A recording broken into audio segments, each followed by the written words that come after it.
Indian national Lokdal के प्रमुख नेता और पूर्व विधायक अभय सिंह चौटाला का कहना है कि शुक्रवार को हरियाणा विधानसभा मानसून सत्र के पहले दिन ऐसा लगा जैसे राज्य में विपक्ष है ही नहीं।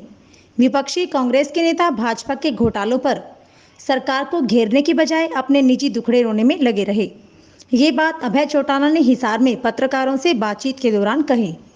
वह आज़ाद नगर में आयोजित पार्टी के जिला और हल्का प्रभारियों की बैठक में मुख्य अतिथि और वक्ता के तौर पर पहुंचे थे। अभय चौटाला ने बताया कि भाजपा को हराने के लिए देश में तीसरे मोर्चा के गठन की तैयारियां की जा रही हैं। 25 सितंबर को ताऊ देवीलाल की जन्म जयंती पर जींद में बड़ा कार्यक्रम आयोजित किया जाएगा और इस कार्यक्रम में तीसरे मोर्चे के गठन को लेकर सभी पार्टियों के प्रमुख नेताओं को बुलाया जाएगा। एक सवाल के जवाब में अभय चौटाला ने कहा कि आज प्रदेश में केवल इनेलो का जनाधार है। इनेलो का कोई भी कार्यकर्ता किसी मुद्दे को लेकर पैदल मार्च कर रहा हो तो किसी की हिम्मत नहीं कि वो उसकी आंखों में आंखें डालकर बात कर सके। कांग्रेस के नेता भूपेंद्र सिंह हुड्डा को अपने जनाधार का पता लग चुका है। एक पुलिसकर्मी ने ही हुड्डा की गर्दन पर हाथ डालकर उन्हें रोककर उनका जनाधार दिखा दिया है। चौटाला साहब लगातार बड़े नेताओं से संपर्क कर रहे हैं। हम 25 सितंबर को सबको इनवाइट करेंगे और 25 सितंबर को जब वो लोग आएंगे जोशी साहब के सम्मान दिवस पर,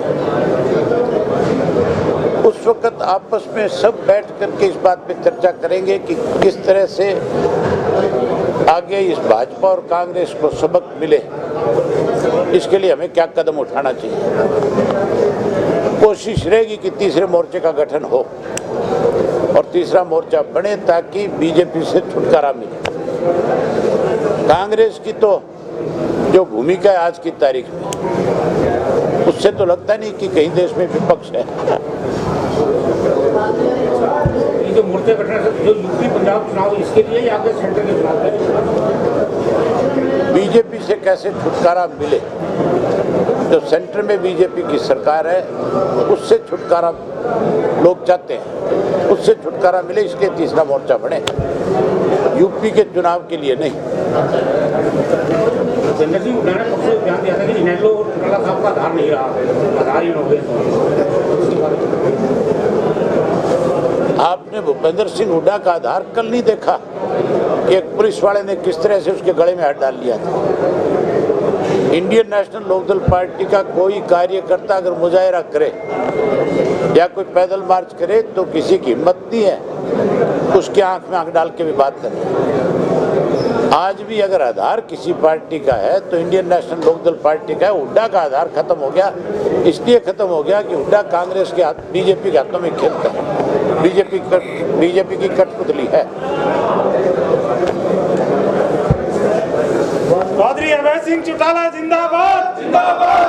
25 सितंबर को हम चौधरी देवीलाल जी के जन्म दिवस को सम्मान दिवस के रूप में मनाते हैं। इन 2 वर्षों में कोविड की वजह से, इस कोरोना की वजह से हम उसको लार्ज स्केल पे नहीं कर पाए। अब की बार पार्टी ने फैसला लिया है कि हम जोशी साहब के जन्म दिवस को लार्ज स्केल पे मनाने का काम करें।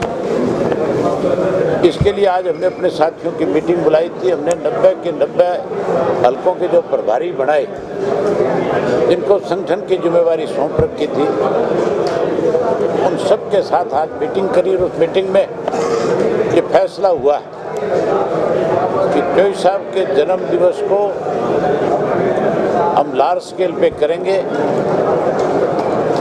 और वहीं उसकी जगह भी आज निर्धारित करी है जोशी साहब के जन्म दिवस को, क्योंकि जींद सेंट्रल पॉइंट है हरियाणा का।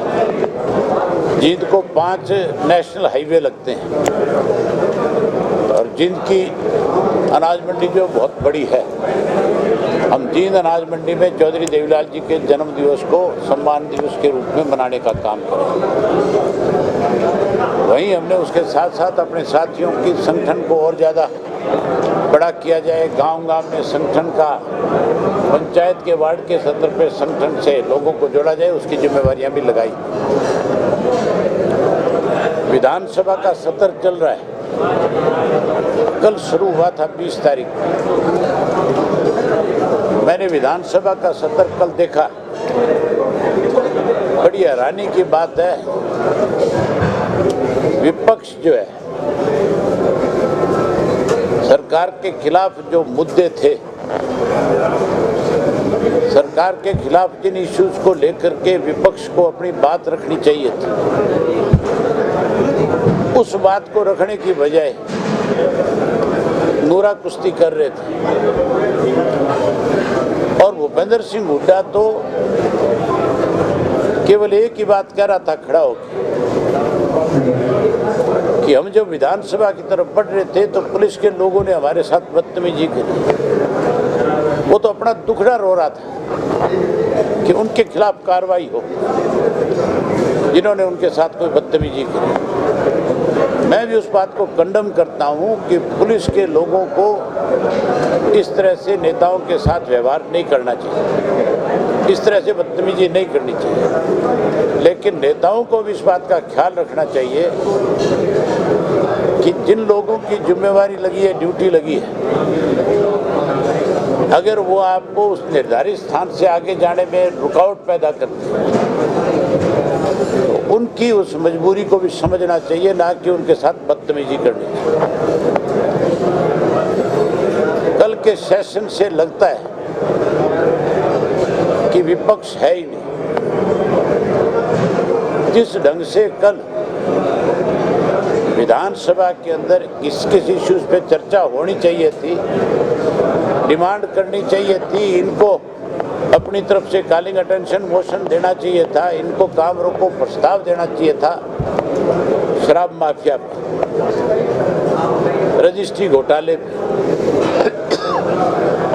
पेपर लीक मामले पे, इन्होंने उन पे चर्चा करने की बजाय, उन चीज़ों पे कॉलिंग देने की बजाय, काम रोको करने की बजाय अपने अपने दुख रोने शुरू कर दिए और उसका सरकार को सीधा सीधा फायदा हुआ। सरकार जिस कटघरे में खड़ी होनी चाहिए थी उसको एक दिन के सेशन में दिक्कत नहीं आई। मुझे लगता है अगले 2 दिन का सेशन जो और बचा हुआ है उसमें भी इसी किस्म की विपक्ष की भूमिका रहेगी।